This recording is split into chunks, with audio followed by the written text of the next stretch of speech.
අධ්‍යාපනයේ ප්‍රමුඛයා ඇම්මර්සන් කොලෙජ් අධ්‍යාපන අයවලය. තෘතික හා වෘත්තීය අධ්‍යාපන කොමිෂන් සභාවේ ලියාපදිංචි වුණ විශ්වවිද්‍යාල ප්‍රතිපාදන කොමිෂන් සභාව මගින් පිළිගත් වසර 15ක පළපුරුද්දක් ඇති ඇම්මර්සන් කොලෙජ් ඔස්සේ විවිධ වර්ගයේ පාඨමාලා හැදෑරීමට අවස්ථාව. වැඩි විස්තර සඳහා 0111 www.emersoncollege.lk වෙබ් අඩවිය ඔස්සේද ඔබට වැඩි විස්තර ලබා ගන්නට පුළුවන්.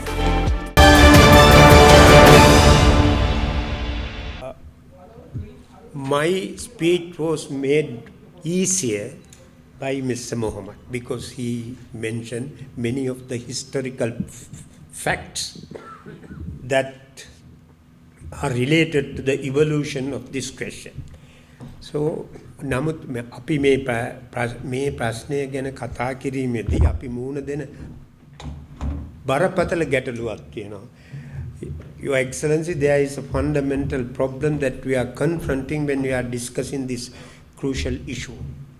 That is to get the right story into your hand. It is very difficult. Make it in Hari Pudumai, we are living in an area, there is a plethora of news, information, comments, videos, websites, so on. But unfortunately, the real truth is very difficult to make out. That is one of the problems. Now, for example, I would like to quote one example. Jeremy Bowen, he is the BBC international editor based in Israel. Just because I am quoting BBC, don't think that I take BBC as the God word. No.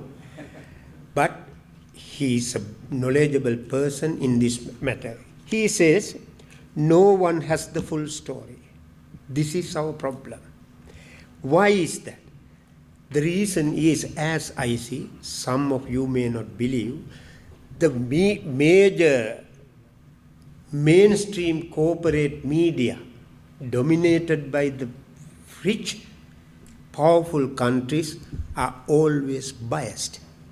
BBC, CNN, Sky News, New York Times, Associated Press, all these news sources are biased. They are opinion. They provide us with enough information, but at the same time, the underlying tone is that they are pro-Western. They are there to serve the domination of the world by the Western powerful countries. This is the bitter truth. මේ බටහිර ව්‍යාපාරික මාධ්‍ය පක්ෂපාතී, පක්ෂග්‍රාහී.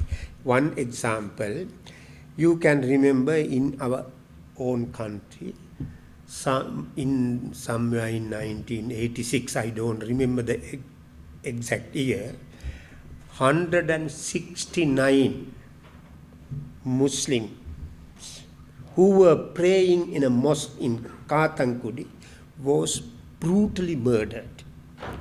Even then they didn't call LTTE a terrorist organization. But when Hamas launched this attack on 7 October, they immediately called them terrorists and brutal attack. That is how they describe these events. ඒකයි මම කියන්නේ මේ Western media, not only Western media, even in media, if you take in India or Russia or even in Sri Lanka for that matter, they have their own agenda. Therefore, it is very difficult to ascertain the truth, for which we have to associate with, we have to deal with as much as possible other alternative news sources. එහෙම තමයි මම තොරතුරු හොයාගෙන තියෙන්නේ. It is not to say that I know everything about this matter. This is a highly complex issue, highly complex and complicated, which has a long history. But first, I would like to give you few facts and information about the unprecedented humanitarian tragedy that is unfolding in Gaza Strip since 7 October. It doesn't mean that there was nothing happening before 7 October. This tragedy has been happening since 14 May 1948, on which date the state of Israel was established. But this is the current stage of this conflict began with the Hamas attack on Israel, southern Israel, on 7th October. I must say that as a human being, and I don't condone, we don't approve killing of civilians, including women, children, wherever, whoever who does it, we don't condone. But this problem has a deep-rooted causes. It has a long history. Before coming to that history, please let me give you some facts about the unprecedented tragedy which is unfolding in Gaza Strip and also in the West Bank, as Mr. Mohammed said. Just few information and facts. More than 11,000 Palestinian men up to now, at the moment I am speaking, more than 11,000 Palestinian men, women and children, nearly half of them are children, have been killed.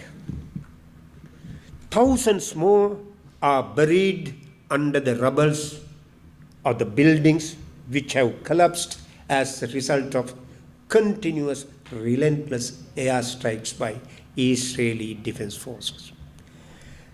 Betana වැදගත් දේ තමයි, since 7 October, nearly close to 11,000 Palestinians have died, have been killed really.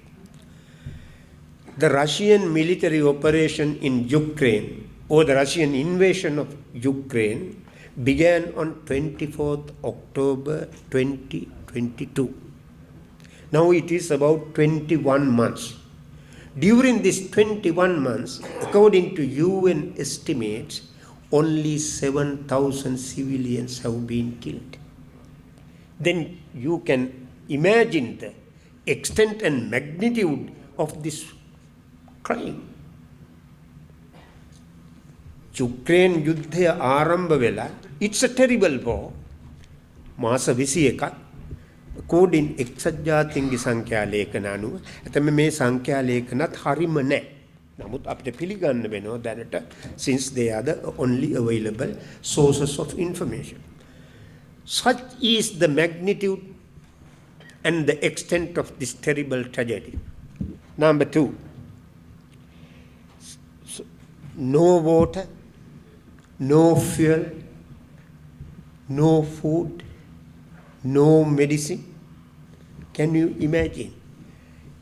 In our own country, when we didn't have fuel, electricity, just maybe for 1 month or 2 months, we have seen the people's agony that took place in this country. Then anyone can imagine what can be the situation in Gaza Strip. Yesterday I read some foreign reports. It says hospitals, out of the 36 hospitals in Gaza, 12 have already been closed, and other major hospitals are not functioning. WHO head, WHO means World Health Organization, that's a UN agency. Its head says situation is dire and perilous in Gaza.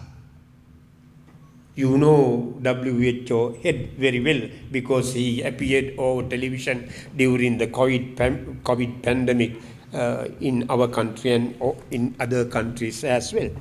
He said the situation is dire and perilous in Gaza.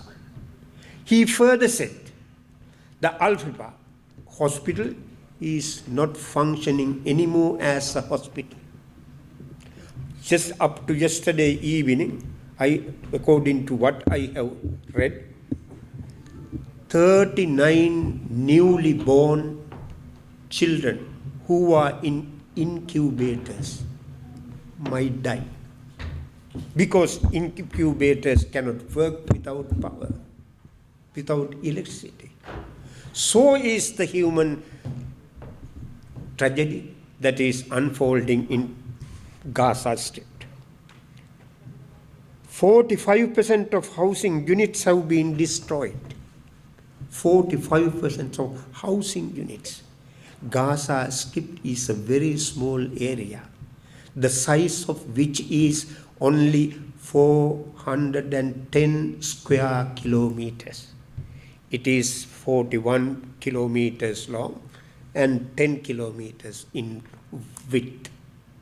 So it's a very small area where 3 million people are packed. Of these people who are living in Gaza, most of them are refugees. After October 7, 1.4 million have fled northern Gaza to the southern area. So is again I stress the fact that so is the extent and magnitude of the tragedy. UN Secretary General, I don't say that UN is a very powerful organization. Really, it's powerless. I will deal with it briefly later. At this moment, I would like to quote UN Secretary General Antonio Guterres. I believe he is a sensible man, balanced person. He says, the nightmare in Gaza is more than a humanitarian crisis. It is a crisis of humanity. මේක තමයි අමින් සහෝදරයා ප්‍රශ්නේ ඔබේ මාතෘකාව හරි. World has failed. Entire humanity has failed when it comes to this disaster, human-made disaster. Secretary General rightly says the nightmare in Gaza is more than a humanitarian crisis, it's a crisis of humanity. The same thing was repeated by the current chairman of the United Nations Security Council. He's a Chinese. You know, UN Security Council is chaired by, in each month, by different representative of a different country. During this month, it is chaired by a Chinese delegate. That gentleman also yesterday said it is more than a humanitarian disaster. It's a disaster relating to the entire humanity.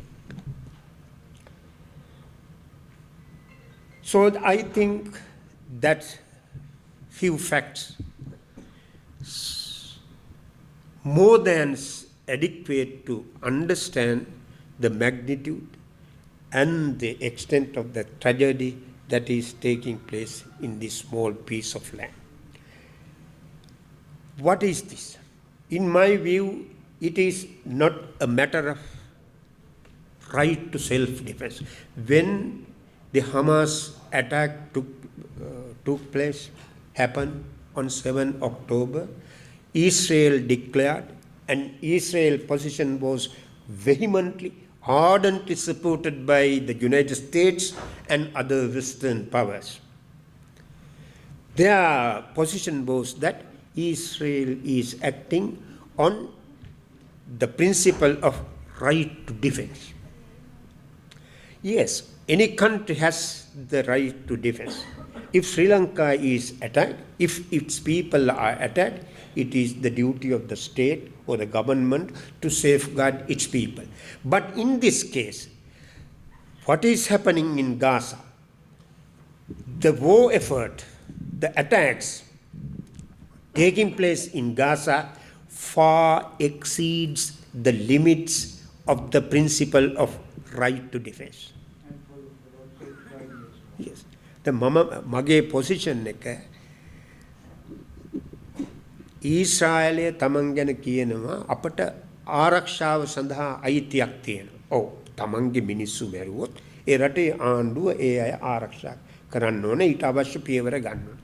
But in this case it goes far beyond that. ඒකයි අපේ position එක. It goes to the level of genocide. Genocide means, I hope you all understand. Please give me a few minutes to explain the basic tenets of the Genocide Convention adopted by the UN General Assembly in 1948, just 3 years after the formation of the organization. The UN Convention on the Prevention and Punishment of the Crime of Genocide, 1948, that is the title of the convention, according to which genocide is described as the intentional destruction of a national, ethnic, racial or religious group in whole or in part. දැන් ඒක නොවේද මේ සිදුවෙමින් තිබෙන්නේ Gaza තීරයේ. Genocide has 5 elements or 5 acts. One is, the first is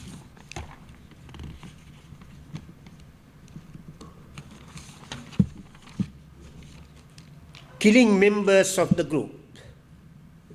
Now we all know members of the group, when we say members of the group in relation to Gaza are the Palestinian people. They are being killed, like Mr. Mohammed said, or Amin said that. According to UK Save the Children Fund, every 10 minutes a child is killed.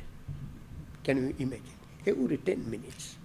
This doesn't come from pro-Palestinian sources. It comes from the UK, United Kingdom, which is strongly supportive of the Israeli military operation. They are giving aid, giving money, giving aircraft. Now you must have seen US aircraft carriers are there in the Mediterranean, close to Israel. Recently, Ohio-class submarine, nuclear submarine has been sent there by the United States. So they are very supportive of the Israel position. But even then, the UK Save the Children Fund says a child is killed every 10 minutes. Then number 2, the second element of the genocide, causing serious bodily or mental harm to members of the group. Causing serious bodily or mental harm to members of the group. I think, you must have watched Al Jazeera yesterday. There was a news item over Al Jazeera television saying the first rain has come to Gaza yesterday evening. Can you imagine? Thousands of people who are living in temporary tents. What is their position when rain is coming? Al Jazeera showed that people are trying to stop the flooding of their tents. So these are bodily and mental harm caused to members of the group.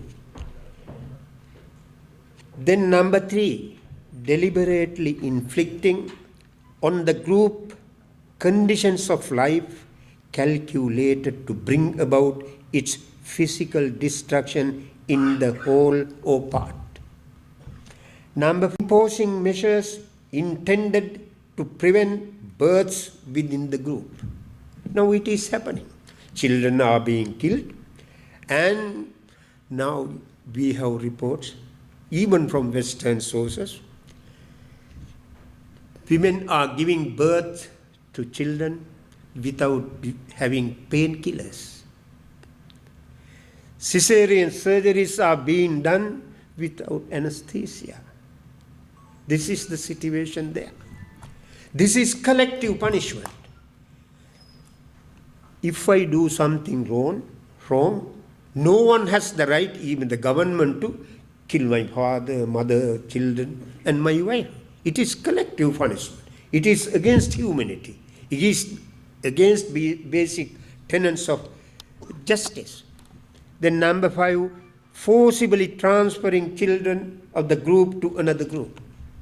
Forcibly transferring children. I would like to mention something related to this. You know, recently, during this month, the International Criminal Court, which is located in The Hague in Holland, issued a warrant to arrest the Russian President Vladimir Putin. What was the allegation? The allegation was transferring Ukrainian children to other places. I don't know whether that accusation is true or not. That is a different matter. So, transferring children from one place to another, from one group to other, is an element of genocide. So, there is genocide taking place in Gaza Strip. Then what is the root cause of this problem? Really, since this is a highly complex issue, some of the facts have been explained to you by Mr. Mohammed.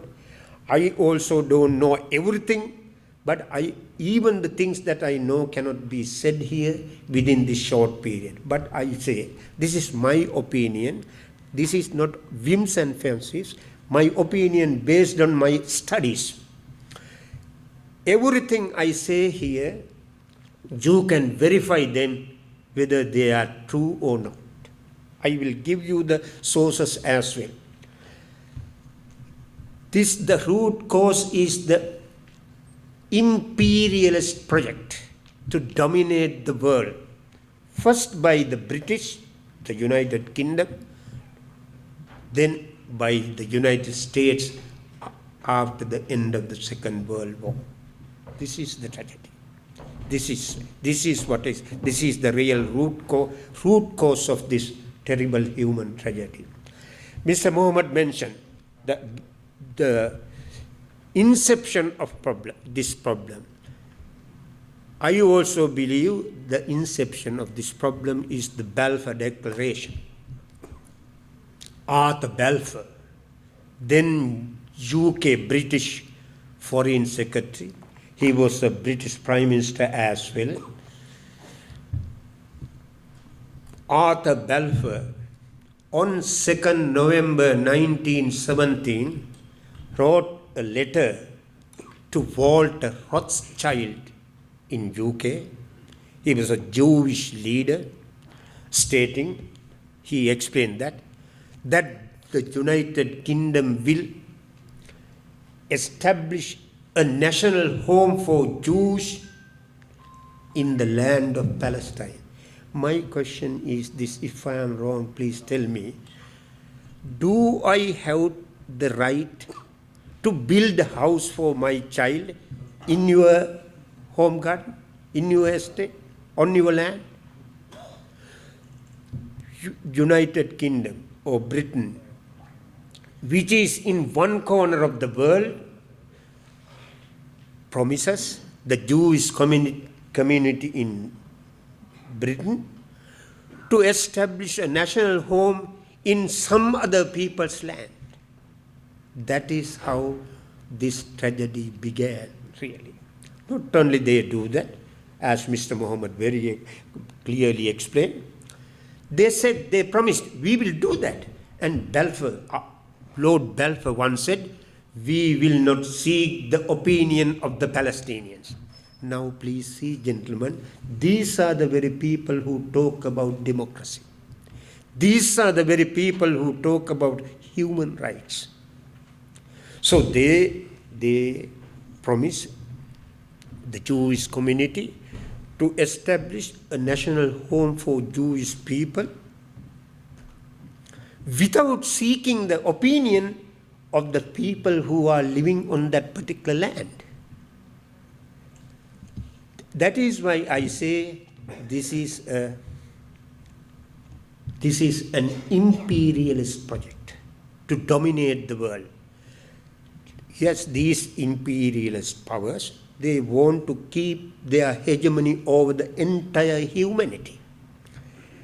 Somewhere in 1986, the present US President, Joe Biden, you can see this, you can check all these things on the website or on YouTube's. In 1986, the present US President, then he was a senator, then he was very young, during a fiery speech said, I will quote him, then you will understand.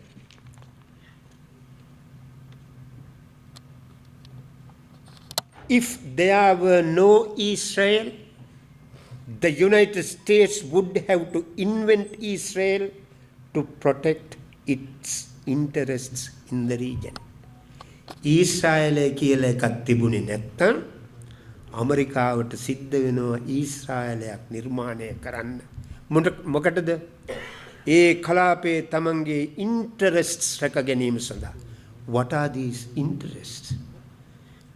Really, Mr. Mohammed explained. Firstly, it's oil. The present industrial civilization is based on the consumption of fuel oil. When it comes to industrial production, 80% of energy used in production processes come from fuel oils. When it comes to transport, 90% of energy that is used comes from fossil fuel. Where are they? Of the known oil reserves of the world, roughly 65% are located in the Gulf. Saudi Arabia, Iraq, Iran, Qatar, those are the countries. Other 35% of the energy, non-oil reserves are dispersed all over the world in small percentages. Just one other example. Why do they want an Israel in the Middle East? You must have heard about now next year, like in our country, there is the US presidential election. One of the potential candidate is Robert F. Kennedy Jr. He belongs to the famous John Kennedy family. Robert F. Kennedy says, Israel is a bulwark for us. Israel apita ආරක්ෂක වැට. It is almost like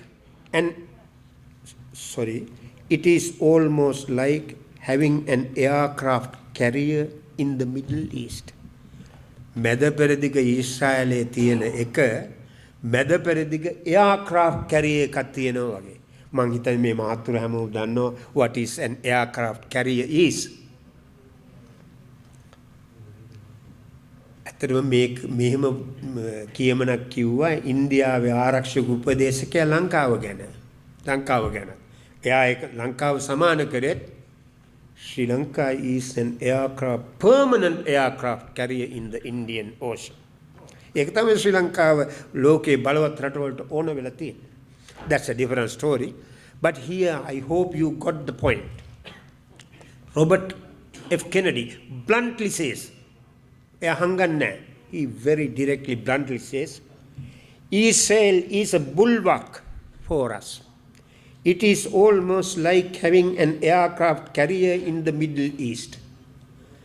Not only that, he goes on to say, if Israel disappears, Russia, China, and BRICS countries will control 90% of the oil in the world.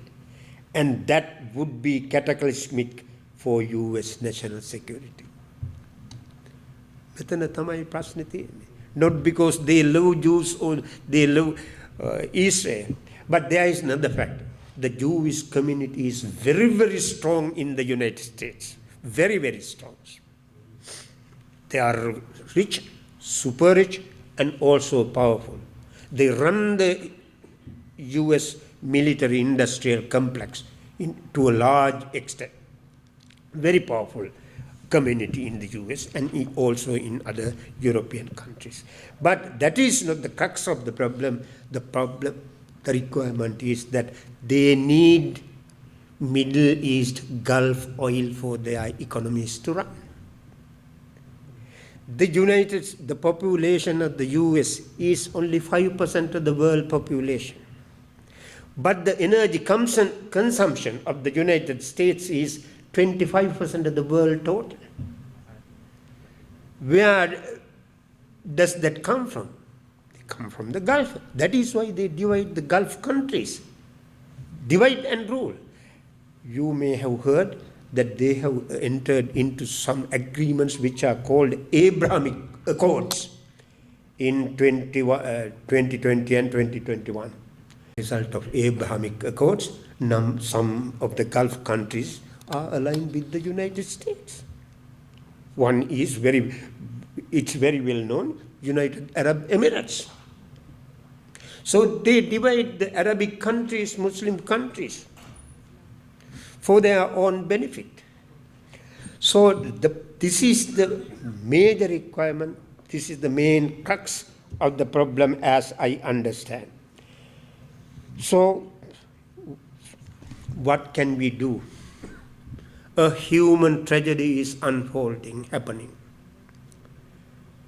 Innocent, unarmed civilians, men, women of all ages, and children, even infants, are being killed. The humanity remains very passive. No concrete action has been taken so far. In fact, not only in this case. When Iraq was invaded, when Afghanistan was invaded in 2001, what was the justification they presented? They said, those who committed this attack on New York trade centers are of Afghan origin or they came from Afghanistan. But it was not true. Of the 17 or 19 people who were involved in the 9/11 attack, 16 are from Saudi Arabia, not from Afghanistan. But they have invaded Afghanistan and reduced that country, which flourished some time back, into rebels. Then in 2003, they invaded Iraq on the pretext that Saddam Hussein was in possession of huge arsenal of weapons of mass destruction. Now everybody knows that now it is not true. So humanity is failing when these international large-scale crimes are committed. Why? The reason is that now the world has changed, as he said very correctly. With the demise of the Soviet Union and the demise of the world socialist state system and the weakening of the non-aligned movement paved the way for this injustice and to perform the United States and other Western countries to act as naked imperialists. This is the problem. Therefore, in my view, under present circumstances, the only international organization which is available, it is not perfect, it has many, many weaknesses, is the United Nations, but it is powerless, it is toothless. UN is a prisoner of its own internal organizational structure. For example, when this matter was taken up at the United Nations Security Council, every time a call for a ceasefire was vetoed by the United States and other veto-wielding countries. This is a problem. The very organization which has been established to preserve world peace and security has become a prisoner of its own structure. So this is the problem that the entire humanity is facing. In Sri Lanka, this is my opinion, gentlemen, you may not agree. In Sri Lanka, this country faced a separatist war. The state, the government, has to deal with it militarily at last. But in this country, while the war was going in north or east, Tamil population was living here in Colombo safely. They were not killed like Palestinians in Gaza. But what happened later? The United States, United Kingdom, and other Western countries used the UN organization called UN Human Rights Council to accuse Sri Lanka of genocide and war crimes.